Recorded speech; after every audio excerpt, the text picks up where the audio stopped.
Hola, buenas tardes. Esta primera unidad didáctica vamos a hacer una pequeña introducción y unas nociones básicas de electricidad. Como concepto básico, lo primero es saber que definimos la energía como la capacidad que posee un cuerpo para realizar un trabajo, capacidad para obrar, surgir, transformar o poner en movimiento un cuerpo.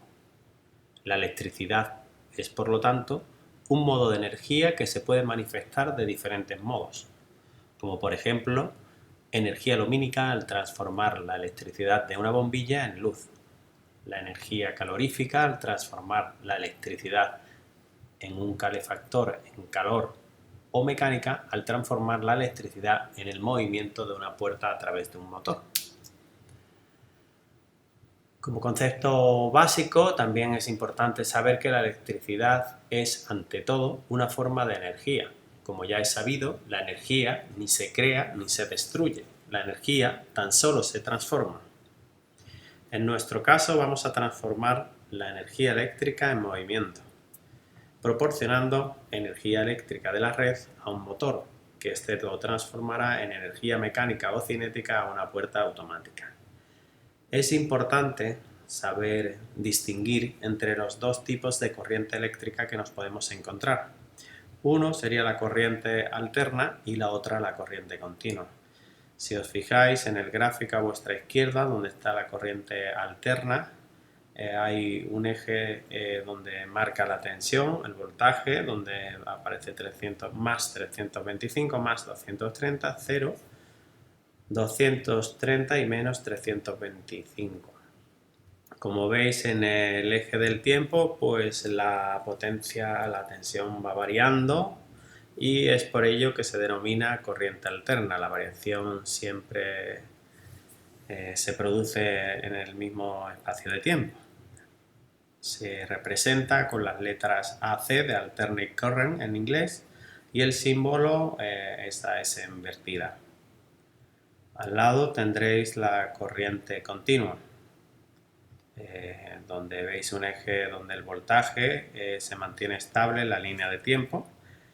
El símbolo es esa línea continua y discontinua que tenéis a vuestra derecha y la terminología sería DC de Discontinuous Current. La corriente alterna es una corriente variable, como os había dicho, en la que las cargas eléctricas cambian de sentido del movimiento de manera periódica. Por ello se le denomina alterna.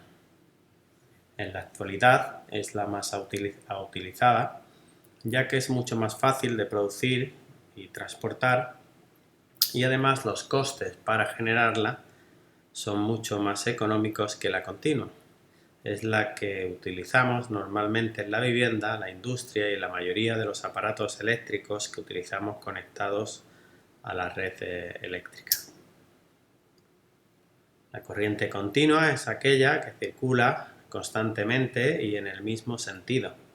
Se transmite del polo negativo al polo positivo con un potencial o tensión prácticamente constante.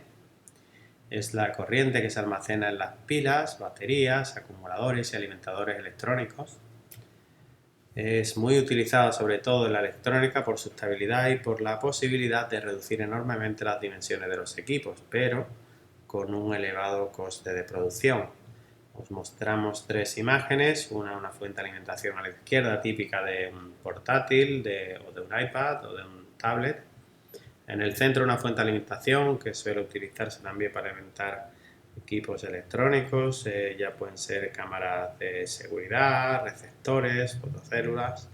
Y a la derecha una batería, pues que es otra de las ventajas que ofrece la corriente continua, que la podemos almacenar de manera que disponemos de ellas en el momento que deseemos. Diferencia de potencial. Bueno, la diferencia de potencial entre dos puntos de un campo eléctrico es igual al trabajo que realiza dicho campo sobre la unidad de carga positiva para transportarla desde el punto A al punto 2. Igual que el potencial, en el Sistema Internacional de Unidades, la diferencia de potencial se mide en voltios. Para medir la diferencia de potencial se utiliza una herramienta llamada voltímetro. algunos casos también le llaman multímetro. Tensión eléctrica. Bueno, pues la tensión eléctrica o diferencia de potencial se mide en voltios, una magnitud física que se cuantifica la diferencia de potencial eléctrico entre dos puntos. Si dos puntos que tienen una diferencia de potencial se unen mediante un conductor, se producirá un flujo de electrones. En función del voltaje, podemos definir la tensión eléctrica como alta, media o baja tensión. Veis aquí un voltímetro tomando la tensión de la red, con los dos puntos como os he comentado. Y bueno, pues se establece que la tensión se denomina muy baja cuando no supera los 24 voltios. Baja tensión pues hasta que llegamos a 380 voltios. Media tensión de entre 380 a 1000 voltios. Alta tensión entre 1 kilovatio a 100 kilovatios y muy alta tensión pues por encima de los 100 kilovoltios, que bueno, pues suele ser lo que son las redes de distribución eléctrica por diferentes zonas, como podéis ver las torres entre provincias y entre centrales eléctricas y poblaciones. Resistencia eléctrica. Definimos la resistencia eléctrica como la dificultad que produce un conductor para que pase la corriente eléctrica. No todos los conductores tienen la misma resistencia eléctrica. La resistencia siempre aumenta con la longitud del conductor. Evidentemente, pues, la electricidad se puede conducir con mayor facilidad en determinados materiales como la plata, el platino o el oro, pero por su elevado coste pues, se utilizan otros como pueden ser el cobre o el aluminio principalmente. Para calcular la resistencia eléctrica se utiliza la fórmula de R igual a Q por paréntesis L, que es la longitud en metros, y S la sección. La resistencia se mide en ohmios y bueno, cada material tiene una resistividad, hay una tabla donde se puede calcular y bueno, lo utilizamos poco, pero sí que a veces hay que utilizarlo cuando las acometidas de los motores distan desde la entrada de una parcela a la toma de corriente. Cuando superamos 100 metros pues puede haber que haya caídas de tensión, que los equipos no funcionen correctamente y se debe pues, a esa resistencia que ofrece el material. Intensidad eléctrica. Definimos la cantidad de carga eléctrica que circula por un circuito en una unidad de tiempo. La intensidad de carga eléctrica se mide en amperios y para calcularla se utiliza la siguiente fórmula: intensidad igual a potencia partido voltios. Por ejemplo, una máquina que consumiera 2300 vatios, que tuviera 2300 vatios de potencia, a un voltaje de 230, pues tendría unos 10 amperes. Pues eso sería la intensidad eléctrica que debe soportar ese cable que conecta la máquina a la red. La potencia la medimos en vatios y la tensión en voltios. Es importante saber calcular la intensidad para evitar averías en los productos. En función del grosor del cable deberemos saber la intensidad eléctrica que puede soportar. De cualquier otro modo, podríamos ocasionar un grave problema. Os dejamos aquí una tabla de potencia máxima admisible. En función de la sección del cable, pues tiene una capacidad. Puede haber cables de un polo o puede haber cables bipolares. Las secciones más utilizadas, que suelen ser 1,5, pues tiene una intensidad de corriente que puede soportar los 10 amperes, 2,5 16, 4 milímetros de grosor los cables pues hasta unos 20 amperes, 6 milímetros soportaría unos 25 amperes y 10 milímetros hasta 32 amperes. Esa sería la potencia máxima admisible. Si tuviéramos un motor que consumiera unos 3500 kilovatios, pues no podríamos conectarla a un cable de 1,5, puesto que el consumo que máximo podría soportar sería 1,5 milímetros.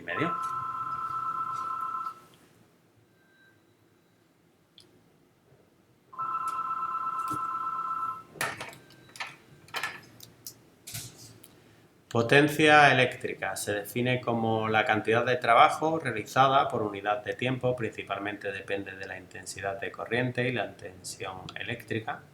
La fórmula de la potencia eléctrica pues establece que es igual a la tensión en voltios por la intensidad en amperios. Por ejemplo, tenemos aquí un ejemplo, 2300 vatios, pues sería el resultado de 230 voltios por los 10 amperios. Esta fórmula es muy utilizada pues a veces para saber la intensidad de corriente que soporta un cable y saber pues calcular la intensidad que vas a necesitar o la potencia que genera la máquina. Utilizando tensiones muy altas reducimos la intensidad y el transporte es viable. Lo que se suele hacer pues, en alta tensión, cuando hay que desde una central eléctrica generar electricidad para una ciudad, pues lo que se genera es una tensión muy alta, se reduce la intensidad y el transporte pues es mucho más viable, incluso más seguro. Es por ello eso que las redes para transportar la electricidad de un centro generador hasta la vivienda se realizan en alta tensión, pudiendo llegar hasta tensiones superiores a los 100 kilovatios. Otros conceptos básicos serían las unidades de medida y aparatos de medición que utilizaremos frecuentemente. El kilovatio por hora, que es el trabajo suministrado por una máquina de 1000 vatios durante una hora. Amperímetro, que mide la intensidad de la corriente. Una pinza amperimétrica, que mide el magnetismo originado por la corriente eléctrica y determina pues, la intensidad que está soportando pues, un conductor. Voltímetro, que serviría para medir la diferencia potencial entre dos puntos. Ómetro, que mide la resistencia eléctrica en ohmios de un elemento, un cable conductor o cualquier otro dispositivo. Un telurómetro, que se utiliza para medir la tierra en una instalación, para si la diversidad de tierra cumple con los requisitos o no. Y estas son frecuentemente los dos tipos de voltímetro que utilizamos, con y sin pinza amperimétrica, para medir sobre todo la tensión eléctrica, el consumo de un determinado motor, continuidad de cableados o la resistencia eléctrica principalmente. Como veis en la imagen de la derecha, la pinza funciona de manera que se abre y se deja el hilo conductor en medio y así pues, puede medir la intensidad de corriente que está soportando un determinado conductor.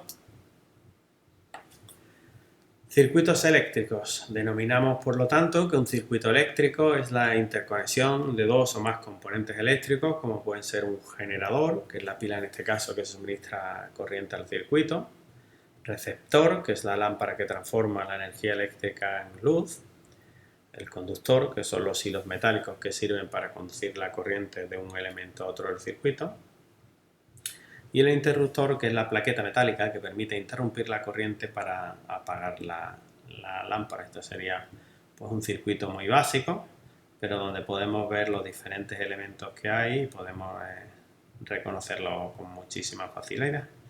En el diagrama de la izquierda pues veis en la simbología cómo se interpreta un interruptor, una lámpara, que es ese círculo con las aspas, y el generador de corriente, donde bueno, normalmente se marca con el signo positivo y signo negativo. Es importante pues, bueno, saber qué es un contacto abierto y un contacto cerrado. Un contacto abierto es un contacto en el cual no circula la corriente eléctrica por estar interrumpido o no comunicado por medio de un conductor eléctrico. El contacto, al no estar cerrado, no puede tener un flujo de energía que permita una carga o un receptor de energía, aprovechar el paso de la corriente eléctrica y poder cumplir con un determinado trabajo. En nuestro trabajo se trabaja a diario prácticamente con contactos abiertos y cerrados y es por ello la importancia que tiene saber entender esta terminología. Si veis en el diagrama que tenéis, switch type, pues te pone la palabra COM, que significa cable común, NC normalmente cerrado, normally close en inglés, y NO normalmente abierto, que corresponde a la traducción del normally open. En la parte de abajo, pues como un contacto está normalmente cerrado cuando ambos extremos, el COM y el NC, están unidos, y cuando está normalmente abierto, que el COM y el normalmente open, NO, pues no se están tocando, no está ese contacto cerrado. Normalmente utilizaremos los contactos abiertos para dispositivos de mando como receptores y los contactos cerrados los utilizaremos por elementos de seguridad como puede ser una fotocélula, sobre todo para que en caso de accidente o de avería, cuando se cortan los cables, si cortamos un contacto que está normalmente cerrado, pues ya estará alertando de que hay algo extraño, algo ha pasado y la puerta pues podría abrir pero no cerraría. Circuitos abiertos y cerrados. Bueno, pues un circuito abierto es un circuito en el cual no circula la corriente eléctrica por estar este interrumpido o no comunicado por medio de un conductor eléctrico. El circuito, al no estar cerrado, no puede tener un flujo de energía que permita una carga o a un receptor de energía, aprovechar el paso de la corriente eléctrica y poder cumplir un determinado trabajo como puede ser encender una bombilla o alimentar un motor. Veis en el caso de la izquierda como la bombilla en el primer diagrama tiene dos interruptores o dos pulsadores que están abiertos y evidentemente la bombilla no puede encenderse porque no le llega la electricidad por los dos polos. En el lado inferior, en el extremo derecho, veis que al cerrar los dos interruptores la bombilla se encendería porque le llegarían por ambos polos, por un lado le llegaría el negativo, por otro el positivo, el circuito estaría cerrado y entonces la bombilla sí cerraría. Conexión en serie. Para conectar en serie dos elementos en un circuito es necesario conectar el borde de salida de uno con el borde de entrada de otro. En el caso de elementos alimentados con corriente continua, es necesario conectar la borna positiva con la negativa o a la inversa. Siempre se conecta de un extremo a otro. Las intensidades, en este caso, son las mismas en todo el circuito. Las resistencias de los elementos se suman. La tensión es el resultado de la suma de los elementos. Aquí tenéis conectado una batería en el lado izquierdo en serie, que bueno, conectaríamos el polo positivo con el polo negativo y en ambos extremos pues obtendríamos la suma de la tensión de cada una de las baterías. Si conectamos dos baterías en serie, pues resultado de conectar estas dos baterías de 12 voltios sería que obtendríamos un generador de corriente donde serían 24 voltios, la suma de las dos tensiones, y se mantendría la misma capacidad que serían 200 amperios hora. En el caso de la bombilla, pues por ejemplo este sería el caso de una bombilla, imaginaros típica de Navidades, donde una guirnalda pues se va conectando en serie y va alimentándose de un polo a otro, y ahí pues subiría la resistencia. En este caso, evidentemente, si sacáramos una de las bombillas, interromperíamos el circuito, se quedaría el contacto o el circuito abierto y dejaría de funcionar. Por ese motivo, estas bombillas, cuando la veis que normalmente se funde, pues una de ellas se ha fundido y se abre el circuito y deja de funcionar. Conexión en paralelo. Para conectar en paralelo dos elementos de un circuito eléctrico es necesario conectar los contactos de igual signo, conectando entradas con las de igual condición, positivo con positivo, la corriente continua. En el caso de corriente alterna conectaremos siempre el neutro con el neutro y la fase con la fase. En este caso, las intensidades que atraviesan el circuito se suman, la tensión sería la misma en todo el circuito y la potencia sería el resultado de la suma de las diferentes potencias. Si conectamos en paralelo, pues por ejemplo una batería, pues tendríamos que la batería que antes teníamos, que conectamos un positivo con un negativo. En este caso, para conectarlo en paralelo, vamos a conectar positivo con positivo, negativo con negativo, y el resultado sería que obtendríamos un nuevo generador donde la tensión se mantendría en 12 voltios, pero la resistencia y la capacidad se duplicaría. Este es un caso frecuente de las bombillas que puedes tener conectadas en una habitación, donde el interruptor, pues bueno, por un lado la bombilla se alimenta de neutro, la línea azul que veis, a todas en el mismo punto, y la fase, que va cortada con el interruptor, pues va a conectar todas al mismo polo. De este modo, si se fundiera una bombilla, pues evidentemente el resto seguiría funcionando. Esto sería una conexión típica en paralelo. En términos de seguridad, tenemos que tener siempre presente que el cuerpo humano es en mayor o menor medida un buen conductor de la electricidad, que es muy sensible a las corrientes débiles, es imprescindible siempre utilizar herramientas y calzado aislante y recuerda desconectar siempre los equipos antes de comenzar. Resulta sumamente importante trabajar en ambiente seco y especial atención a la humedad en los zapatos. Trabajamos con electricidad y es un peligro de muerte que hay que tener muchísimo cuidado. Pues bueno, hasta el próximo capítulo.